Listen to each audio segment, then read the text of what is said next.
Olá, meus queridos seguidores e inscritos, tudo bem? Eu sou Baba Anderson de Ologunedé e eu venho aqui nesse vídeo exatamente falar com vocês sobre o tema proposto. Eu coloquei lá na minha timelines do Facebook o seguinte tema: Oiabalé, ou Igbale, como pronunciam aqui na cidade de São Paulo. Deusa da morte, orixá fúnebre. Antes de mais nada, de prestar esses esclarecimentos, eu vou pedir que vocês possam se inscrever em nosso canal. Somos mais de 15 mil pessoas, já batemos aí 16 mil pessoas em busca de conhecimento. Mesmo com as ofensas, com as críticas, que é de praxe, que não é visto, não é lembrado. Lembrando que os feedbacks negativos servem para a nossa melhoria. Assim, quando nós temos essa percepção ante o culto que estamos inseridos, que no nosso caso são vários cultos ameríndios, Umbanda, Candomblé, o culto tradicional, o culto ao orixá, enfim.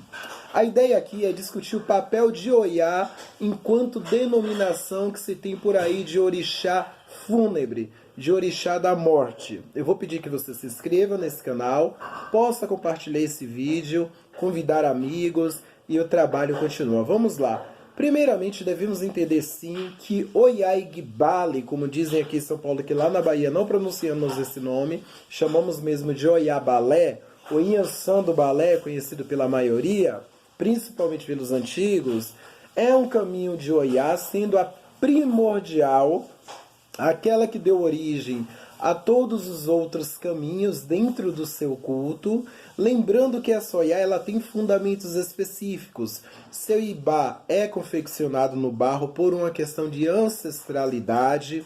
Aqui nós devemos estudar o barro em toda a sua síntese cosmológica. O que é a terra, o papel da terra viemos e para a terra iremos retornar. Qual o papel da terra na construção da vida do homem? Qual o papel da terra na manutenção e equilíbrio do Orum? Existe uma série de fatores por trás que sobre uma cosmogenia e cosmologia iorubá, banto, enfim, deve ser estudada e aprofundada para se entender isso. Lembrando que Oiabalé, o Inhansã do Balé, Oiá Igbale, enfim, tudo vai desembocar em um caminho só. É um Oiá extremamente íntima de Exu, Omolu, Oxoguian e a Egungun, ligada aos nossos ancestrais. Não exatamente a Egum. Existe uma diferença entre um e outro. Quando eu falo de Egungun, eu falo de uma ancestralidade cujo encarne algumas vertentes acreditam que não há mais necessidade. Quando eu falo em Egum, eu falo de um espírito desencarnado que pode retornar como um caboclo, um boiadeiro, um preto velho, um marujo, enfim. Ou nós mesmos, todos os espíritos que estão desencarnando coletivamente, por exemplo, ante esse triste quadro que estamos vivenciando.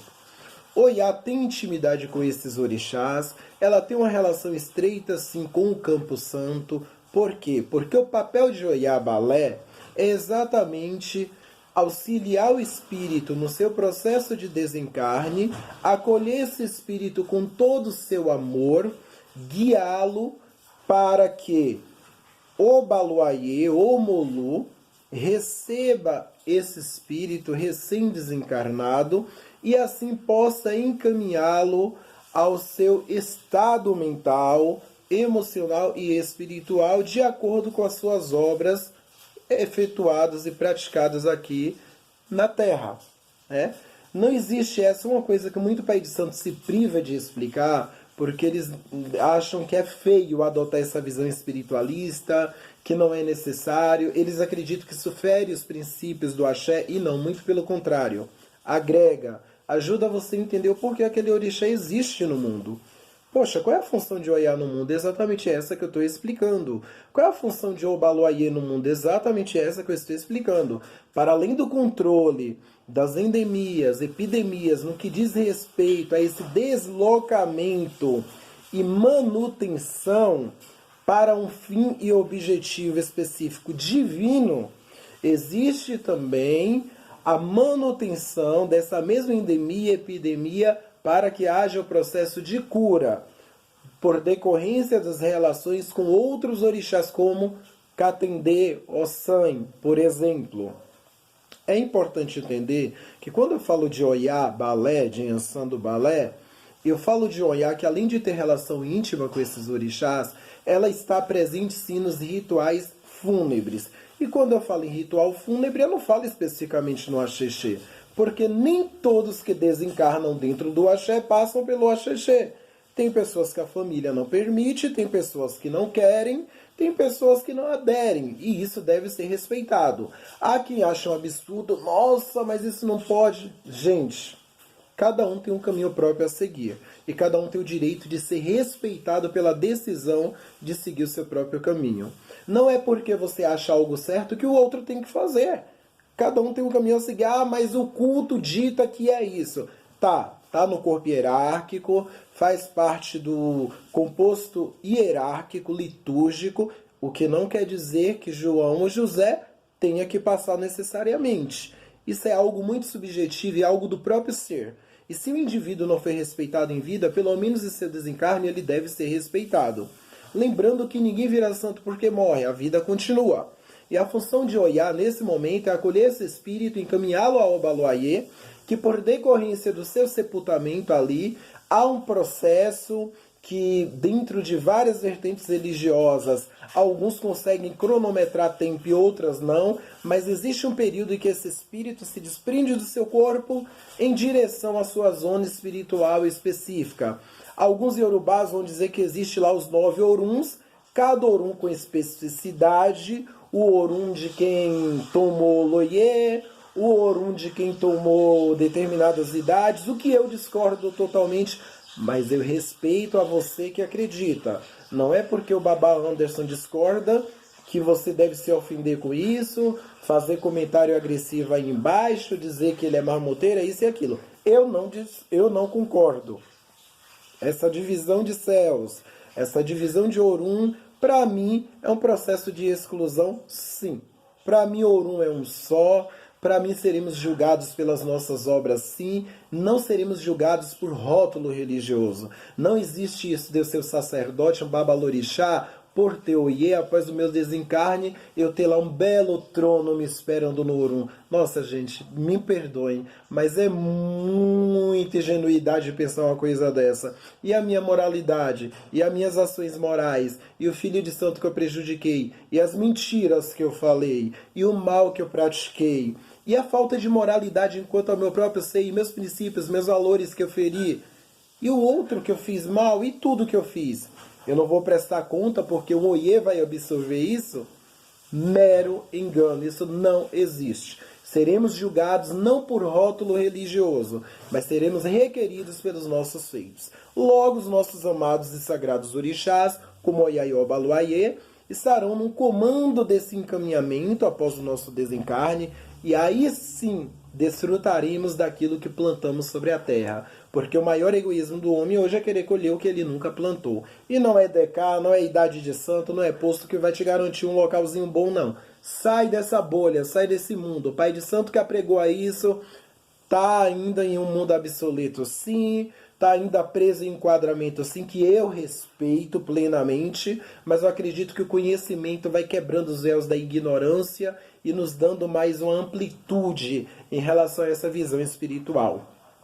Se pararmos para olhar bem, todo orixá é fúnebre. Ah não, Babá Anderson, porque Odé foge da morte. Logum Edé também não gosta. Peraí, gente. Todo orixá é fúnebre por quê? Porque orixá nenhum abandona o seu filho no momento do desencarne. E isso é muito lindo. Orixá nenhum. Inclusive esse mito que Xangô se afasta do filho, porque quando o filho está morrendo, Xangô não gosta. Isso é mentira. Isso é baseado em Itã. E eu já falei 1000 vezes. Ler o Itã e levar o pé da letra é como ler a Bíblia e levar o pé da letra, ué. Você não pode criticar um pentecostal, um neopentecostal, um católico se você ler o Itã e levar o pé da letra. Que orixá é esse que é amor, que é misericórdia, que é virtude divina abandonar seu filho no momento que ele mais precisa, inclusive de um desencarne? Não é meio paradoxal isso? Não é contraditório? Né?